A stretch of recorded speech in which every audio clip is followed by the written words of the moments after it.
All India football federation আমার মতো মনে হয় কথা অনেক বলছে, কিন্তু কাজে আমি কিছু দেখতে পাচ্ছি না।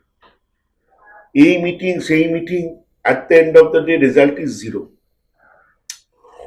রেফারিং এর মান নিয়ে যত কম কথা বলা হবে ততই ভালো।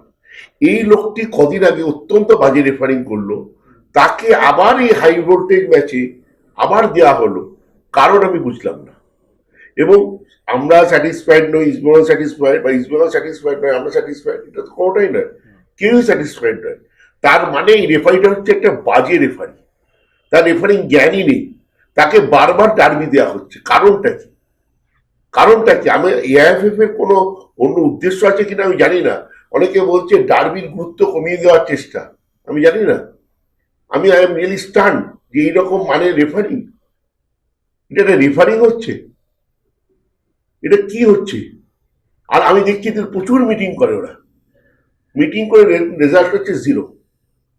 আমার মনে হয় ইমিডিয়েট ভাবনা চিন্তা করা উচিত। এবং একটা অ্যাসোসিয়েশনের মাথায় একজন প্রাক্তন প্লেয়ার বসে আছে, তার থেকে আমাদের চাহিদাটা অনেক বেশি। তাহলে তিনি কি করছেন?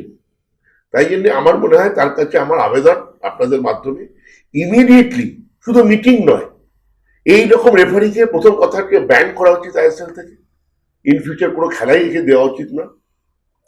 এবং ভালো রেফারি, রেফারিং এর মান বাড়ানোর জন্য, এবং রেফারির দরজা খুলে দেওয়া হোক। ডিস্ট্রিক্টে দেখুন হয়তো ভালো রেফারি থাকতে পারে, সেরকম রেফারিং নিয়ে এসে দরকার পড়লে, যেটা প্রিয়দা করেছিলেন, যেগুলো ইম্পর্টেন্ট ম্যাচেস, আমি শুধু বলছি না ডার্বি, ইম্পর্টেন্ট ম্যাচেস, সেগুলোতে ফরেন রেফারি নিয়ে এসে খেলানো হোক। কারণ আমরা এত টাকা খরচা করছি প্রত্যেকটা টিম, 30 লাখ, 30 কোটি, 40 কোটি, 50 কোটি, আর রেফারিং এর জন্য যদি আজকে রেফারিরা প্রচুর টাকা পাচ্ছে। সবচেয়ে একটি দুঃখের বিষয়, এখন আর রেফারিরা কেউ কম টাকা পায় না, এই রেফারিরা প্রচুর টাকা পাচ্ছে। তা আমরা যদি প্লেয়ারদেরকে চ্যালেঞ্জ করতে পারি, ভাই তোমাদের এত টাকা দিচ্ছি, তোমরা কেন খারাপ খেলছো, রেফারিদের কেন চ্যালেঞ্জ হবে না, রেফারিরা কেন সাসপেন্ডেড হবে না?